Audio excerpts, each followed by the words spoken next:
ৰাস চাবলৈ আহিলোঁ আজি আমাৰ কুঁৱৰ পথ আৰু ইয়াত আহি অকণমান সময় বহাৰ পাছতে আৰম্ভ হ'ল মানে বিশিষ্ট ব্যক্তিৰ দ্বাৰা আজি ৰাসৰ উদ্বোধন কৰে। তাৰপাছতে ওলালে আমাৰ সূত্ৰ, ৰাসৰ মুখ্য আকৰ্ষণ বুলি কওঁ আৰু তাৰপিছতে ওলালে আমাৰ লক্ষ্মীনাৰায়ণ জগতৰ ঈশ্বৰ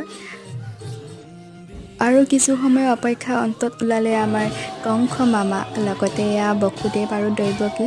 মামাই ৰথত উঠি ঘৰত থ'বলৈ আহিছে বসুদেৱ আৰু দৈৱকী।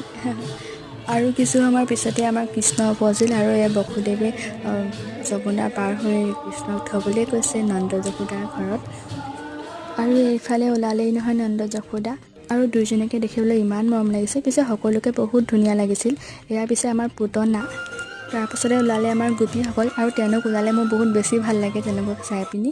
আৰু কিছু সময়ৰ পিছতে আমাৰ সৰু কৃষ্ণই নাচি নাচি ওলালে আৰু তাৰপিছতে পিছে আমি ঘৰলৈ বুলিয়ে গৈছিলোঁ। পিছত ৰাইজ আমাৰ মানুহসকল চাওকচোন কিমান মানুহ আহিছে। বাৰু আজিলৈ ভিডিঅ'টো ইমানেই।